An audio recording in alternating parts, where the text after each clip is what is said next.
नमस्कार। बुलेटिन में आपका स्वागत है और मैं हूं आपके साथ रितेश कुमार गौतम। और बुलेटिन में बात करेंगे उत्तराखंड की खबरों की। देहरादून में मुख्यमंत्री आवास स्थित मुख्य सेवक सदन में संस्कृत शिक्षा विभाग ने कार्यक्रम किया, जहां सीएम पुष्कर सिंह धामी ने मुख्य अतिथि के रूप में शिरकत की।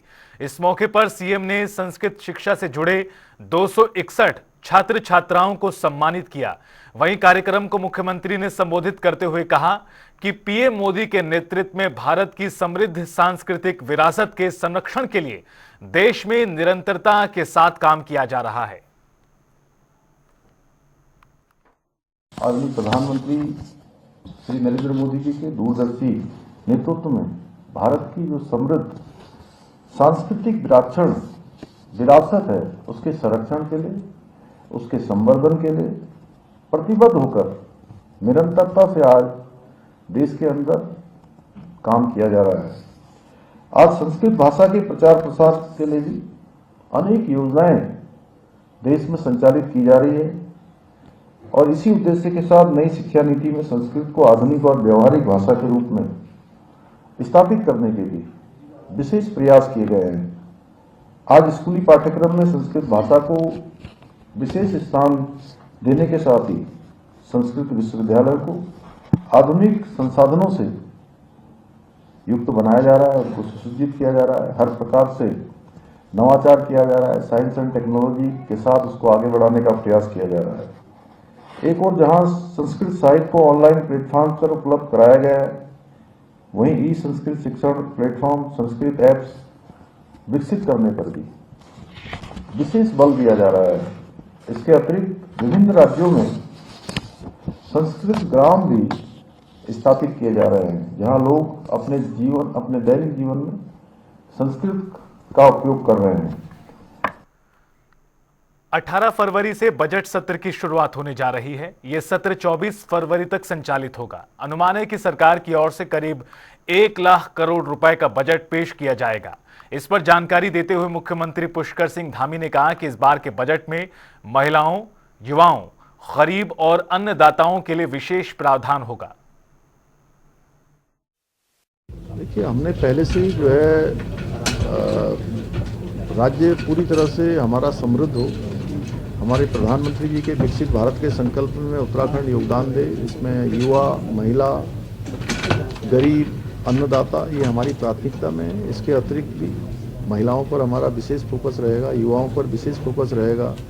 सीमांत क्षेत्रों में हम नवाचार पर, एआई को बढ़ाने पर, नई टाउनशिप बनाने पर और जो हमारे समाज कल्याण क्षेत्र में चलने वाली योजनाएं हैं, उन योजनाओं को और हम मजबूत करेंगे। युवाओं के लिए हम खेल के और स्थान बनाएंगे। सांस्कृतिक कार्यक्रमों के आयोजन के लिए ऑडिटोरियम बनाने की व्यवस्था करेंगे। खेल गतिविधियों को बढ़ाने के लिए करेंगे। ऐसे अनेक नवाचार हम करने वाले हैं। बाकी तो अभी बजट आएगा तो विस्तृत रूप से आपको बताया जाएगा, लेकिन ये बजट हमारा प्रयास है कि जो राज्य के अंदर विकास की हमारी अनंत संभावनाएं हैं, उन संभावनाओं को आगे करने में मदद करेंगे। प्रदेश में 18 फरवरी से बजट सत्र की शुरुआत होगी, जिसको लेकर देहरादून में विधानसभा अध्यक्ष ऋतु खंडूरी भूषण ने बैठक की, जिसमें कई बड़े अधिकारी शामिल हुए। मीटिंग में विधानसभा अध्यक्ष ने बताया कि बजट सत्र को लेकर तैयारियां पूरी हैं और साथ ही सुरक्षा के भी पुख्ता इंतजाम हैं। देखिए, ऐसे आप सब जानते हैं कि हमारा बजट सत्र होने जा रहा है और क्योंकि साल का पहला सेशन है तो हमारे जो ऑनरेबल गवर्नर साहब हैं उनका भी अभिभाषण होता है। तो हमारी पूरी तैयारी है, विधानसभा सचिवालय की पूरी तरह से तैयारी है। आज आपने जैसे देखा था कि जो हमारी बैठक हुई है, रेगुलर बैठक होती है, वो बैठक हुई है और उसमें हर तरह के बिंदुओं पर हम लोगों ने डिस्कस किया और फिर आदेशित किया है अफसरों को कि सत्र बिल्कुल ही अच्छी तरीके से चले, इसका ध्यान हमको रखना है। इसका जो मेन इशू जो आया था, क्योंकि बोर्ड एग्ज़ाम भी बच्चों के हो रहे हैं और इस वक्त बोर्ड एग्ज़ाम का भी समय 10:30 बजे का है, तो ये निर्देशित किया गया है डीएम देहरादून को कि वो सारे स्कूलों को एक एडवाइजरी भेजें कि बच्चों को किसी तरह की समस्या ना हो। तो समय का जो टैली करना है पुलिस के साथ उनसे बात कर लें। साथ ही साथ पुलिस को भी आदेशित किया गया है कि किसी भी बच्चे को किसी तरह का स्ट्रेस नहीं होना चाहिए। यही प्रयास किया जाएगा। ऑनरेबल स्पीकर मैम के भी यही डायरेक्शंस हैं कि हम कोऑर्डिनेट ऐसे कर रहे हैं और रूट प्लान भी ऐसे किया जाए कि बच्चों को भी असुविधा ना हो और सत्र में भी व्यवधान ना हो। सो स्कूल प्रिंसिपल से हम कोऑर्डिनेशन मीटिंग कर लेंगे और ये प्रयास भी किया जाएगा कि बच्चों को थोड़ा सा अर्ली स्कूल्स में रिक्वेस्ट की जाएगी कि they should arrive early to their respective schools, जिससे जब हमारे ट्रैफिक कंजेशन का टाइम हो तो उससे पहले ही वो अपने गंतव्य स्थान तक पहुंच जाएं। उत्तराखंड के प्रमुख सचिव आर मीनाक्षी सुंदरम ने प्रेस वार्ता करते हुए विधानसभा के बजट सत्र से पहले आर्थिक सर्वे की रिपोर्ट जारी की। उन्होंने कहा कि प्रदेश की ग्रोथ अच्छी हुई है। उन्होंने बताया कि सकल घरेलू उत्पाद 33,000 करोड़ का था, जो कि अब 37,800 करोड़ संभावित है। और क्या कुछ कहा, सुनिए। जो घरेलू उत्पाद है, सकल घरेलू उत्पाद स्टेट का, ये 23-24 में हमारा 3,32,000 करोड़, 3,32,000 करोड़ का। ये अब इस साल में जो अनुमानित है वो 3,78,000 करोड़।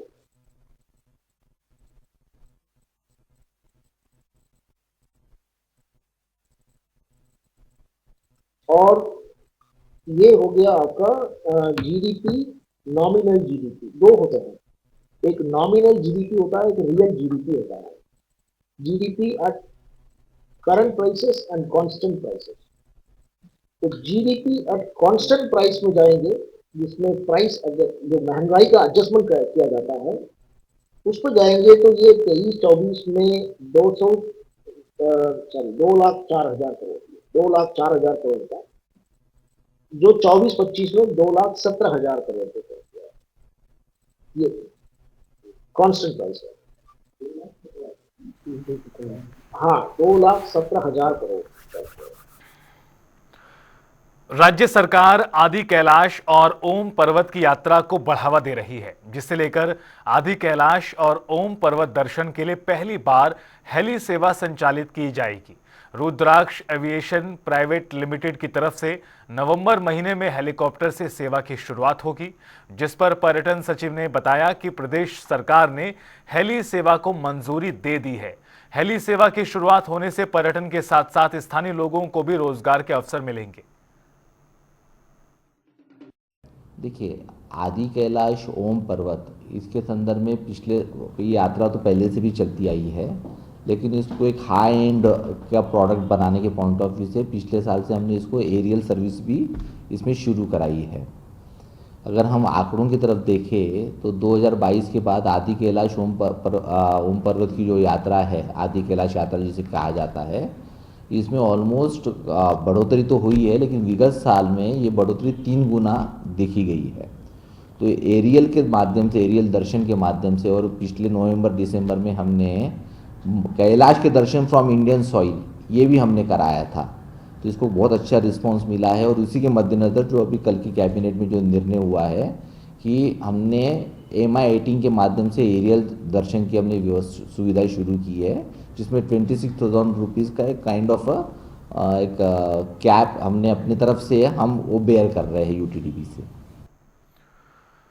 उत्तरकाशी में जिला स्थापना दिवस को लेकर जोरों से तैयारियां जारी हैं, जिसको लेकर एक बैठक भी की गई। मेला समिति के अध्यक्ष राजीव दीप परमार ने जिसमें शिरकत की। उन्होंने मीटिंग में जानकारी देते हुए बताया कि इस बार के मेले को खास रूप से मनाया जाएगा।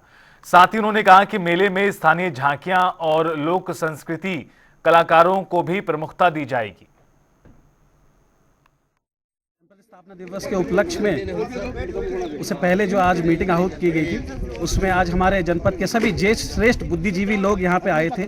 उन्होंने अपने सुझाव दिया है, बहुत ही बढ़िया सुझाव है, और हम उन्हें जरूर उसको फॉलो करेंगे, उसे अमल करेंगे, और जिससे कि इस मेले को हम और दिव्य और भव्य बना सकें।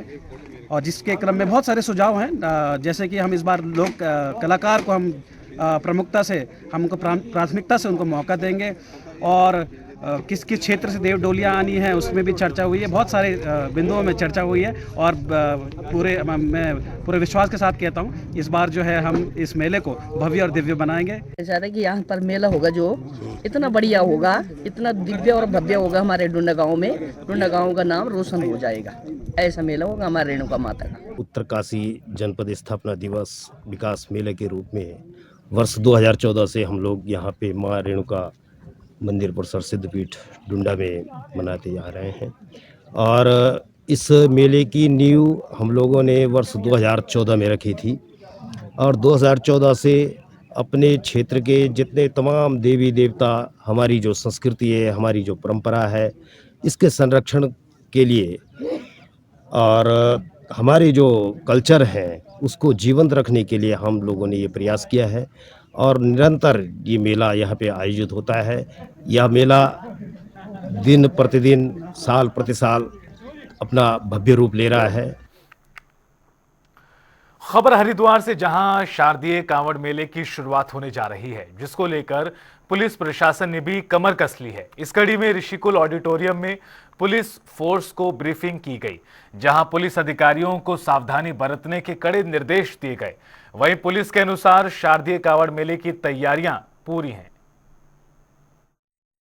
सभी तरह के पॉइंट्स को कवर किया है, ट्रैफिक को भी हमने कवर किया है, जिसमें पार्किंग व्यवस्था, डाइवर्जन, सभी कुछ कवर किया है। सोशल मीडिया को कैसे हमें हैंडल करना है, कई बार अलग अलग तरह की खबरें चलती है तो उनका भी संज्ञान लेते हुए ड्यूटी से रिलेटेड सारे पॉइंट, घाटों का इंस्पेक्शन, सबको हमने अलग अलग तरीके से कवर किया है। डिफरेंट डिपार्टमेंट से कैसे समन्वय बनाएंगे, सबको अपनी अपनी ड्यूटी से अवगत कराना, तो हमने इन डिटेल यहाँ पे आज ब्रीफिंग ली है और सर्व संबंधित को अवगत कराया है। जैसा कि आप जानते हैं कि रिसोर्स बढ़ रहे हैं, रोड अच्छे हो रहे हैं और अभी वेदर भी बेहतर है, तो हम उम्मीद कर रहे हैं कि पिछली बार से तो ज़्यादा ही आएंगे श्रद्धालु। रुद्रपुर में दारोगा से पिटाई का एक मामला सामने आया है, जिसमें बीजेपी नेता पर दारोगा से पिटाई के आरोप लगे हैं। वहीं इस आरोप के बाद नेता को गिरफ्तार कर लिया गया। वहीं अब इस मामले को लेकर प्रदेश बीजेपी के महामंत्री आदित्य कोठारी ने कहा कि इस प्रकार की घटना निंदनीय है और इसमें जो भी दोषी होगा उसके खिलाफ कार्रवाई की गई है। इस तरह की घटनाओं को किसी भी हालत में बर्दाश्त नहीं किया जाएगा। निश्चित रूप से, क्योंकि पार्टी बढ़ी हुई है और आज भारतीय जनता पार्टी की सदस्यता मेंबरशिप इतनी है कि इतनी संख्या कई देशों की टोटल जनसंख्या नहीं है। तो बड़े परिवार में कुछ छोटी मोटी बातें आती हैं, लेकिन भारतीय जनता पार्टी इसको टॉलरेट नहीं करती है। तो इसमें इस प्रकार की जो भी बातें आएंगी, निश्चित रूप से पार्टी उसका संज्ञान लेगी और जो पार्टी के हित में होगा वो निर्णय करेगी। उत्तराखंड में स्मार्ट मीटर को लेकर लगातार कांग्रेस विरोध कर रही है, तो वहीं कांग्रेस के आरोपों को निराधार बताते हुए उत्तराखंड सरकार के प्रमुख सचिव आर मीनाक्षी सुंदरम ने प्रेस कॉन्फ्रेंस की और बताया कि स्मार्ट मीटर लगाने से बिल में किसी प्रकार की कोई बढ़ोतरी नहीं होगी। स्मार्ट मीटर पूरी तरह पोस्टपेड हैं। साथ ही कहा कि प्रीपेड नहीं है। अगर उपभोक्ता अपनी मर्जी से प्रीपेड चाहता है तो उसके यहां प्रीपेड मीटर लगा दिया जाएगा। देखिए, स्मार्ट मीटर को लेकर के लोगों में कई प्रकार की शंकाएं और भ्रांतियां थी, उसको दूर करना विभाग के दायित्व था। उसके तहत हमने आज कुछ शंकाओं को दूर करने के लिए प्रेस कॉन्फ्रेंस किया था। सबसे पहले तो ये है कि स्मार्ट मीटर लगने से आपके बिल में कोई विशेष बढ़ोतरी नहीं आने वाली है, क्योंकि स्मार्ट मीटर तो एक ऑर्डिनरी मीटर की तरह ही काम करेगा, बल्कि मीटर रीडिंग करने वाले आदमी की वजह से आपको जो भी प्रॉब्लम हुई होगी वो उनकी मैनुअल एरर की वजह से हो या मिसचीफ की वजह से हो, इन सब चीज़ों से आपको छुटकारा मिलेगा।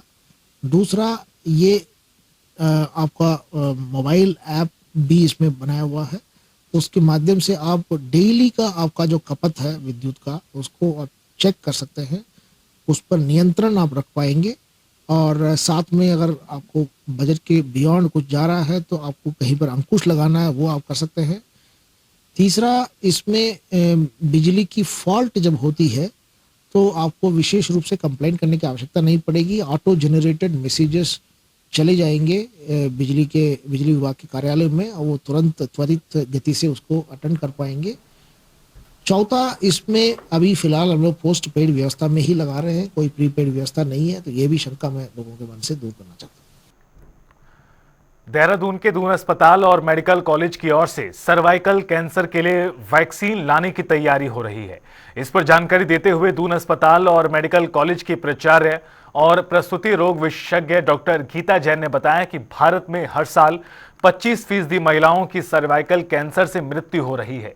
HVP वायरस की वैक्सीन के जरिए इससे बचा जा सकता है। देखिए, वर्ल्ड कैंसर डे हम लोगों ने इस बार मनाया और आप लोग को ये जानकर हैरानी होगी कि सर्वाइकल कैंसर जो है इंडिया अग्रणी है उसमें। 25% ऑफ पेशेंट्स जो है हर साल वो इंडिया में से हैं, 100% में से, और 25% मरीजों की डेथ जो है वो इंडिया में हो रही है। और हर रोज 200 लेडीज़ की डेथ हो रही है पर डे सर्वाइकल कैंसर से। हिंदुस्तान की बात मैं कर रही हूँ, ये आंकड़े जो हैं हिंदुस्तान के हैं। और हर घंटे में 8 लेडीज़ की डेथ हो रही है। तो ऑलमोस्ट हर 8 मिनट में एक लेडी की डेथ हो रही है हिंदुस्तान में कैंसर से। 200 पर डे मर रही हैं हमारी लेडीज़। तो हर 8 मिनट में एक लेडी की डेथ हो रही है सर्वाइकल कैंसर से। लेकिन एक अच्छी बात है कि सर्वाइकल कैंसर ही एक ऐसा कैंसर है जिसको हम प्रिवेंट कर सकते हैं। प्रिवेंट कैसे कर सकते हैं कि आपने HPV ह्यूमन पैपिलोमा वायरस का आपने नाम सुना होगा। तो ये HPV एक वायरस है।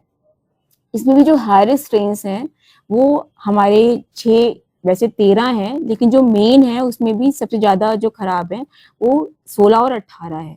तो 16 और 18 के अगेंस्ट जो है वो वैक्सीन आ चुकी है। और एक अच्छी बात ये है कि हमारे पास जो है हिंदुस्तान में ने भी ये serum India institute of India ने ये वैक्सीन बना ली है, सर्वावैक के नाम से अवेलेबल है। और 3 डोज में जो हेपेटाइटिस बी की जो डोज है वो 0, 1 और 6 मंथ्स पे से लगाया जाता है। और ये जो हम वैक्सीन है हेपेटाइटिस बी की तरह ही लगती है, 0, 1 और 6 पे हम लगाते हैं। और 9 से 26 साल की लड़कियों को लगाई जा रही है ये वैक्सीन। अनाथ, असहाय और गरीब बालिकाओं के लिए जिला प्रशासन ने नई पहल की है। प्रोजेक्ट नंदा सुनंदा के तहत इन बालिकाओं को उच्च शिक्षा और कौशल विकास के लिए आर्थिक मदद दी जाएगी, जिससे वो आत्मनिर्भर बन सकें। इस पर जानकारी देते हुए जिला अधिकारी ने बताया कि हमारी कोशिश है कि हर बालिका को उसके सपने पूरे करने का मौका मिले। देखिए, हमारी रियल लाइफ की नंदा सुनंदा देवी ऐसी बालिकाएं ही हैं जो डिसएडवांटेज्ड हैं, वीकर सेक्शंस से हैं, जो अपने आप को सपोर्ट नहीं कर पा रही, उनकी फैमिली सपोर्ट नहीं कर पा रही, चाहे फैमिली ट्रेजेडी की वजह से या इकोनॉमिक हार्डशिप की वजह से। आज जहाँ पे हमारे डेमोग्राफिक कंपोजिशन का 50% गर्ल्स और फीमेल्स हैं और हमारी डेमोग्राफिक डिविडेंड को हम अपना कंपैरेटिव एडवांटेज मानते हैं, तो उस पॉइंट ऑफ व्यू से भी ये बहुत इम्पॉर्टेंट है कि हम ऐसी बालिकाओं को मेन स्ट्रीम में जोड़ें और जो उनके एम्बिशंस हैं उन एम्बिशंस को पूर्ण करने में पूरा सहयोग करें। फंड्स चाहे हम कहीं से भी सोर्स करें, चाहे हम CSR से सोर्स करें, राइफल क्लब से करें, या प्रचलित जो स्कीम्स हैं उन स्कीम्स में मॉडिफिकेशन करके, अगर फ्लेक्सिबिलिटी है तो मॉडिफिकेशन करके उसको हम ट्वीक करें यहाँ पर चैनलाइज करने के लिए। और सेकेंडली ये क्योंकि हमारा वेलफेयर स्टेट है तो एडमिनिस्ट्रेशन की सोशल रोल और मॉरल रिस्पॉन्सिबिलिटी है कि इस तरह के हमारे जो लेफ़्ट आउट बच्चे हैं, लेफ़्ट आउट बालिकाएं हैं, इन अंतिम बालिका तक हम पहुंचकर उनको एक्सेस प्रदान करें।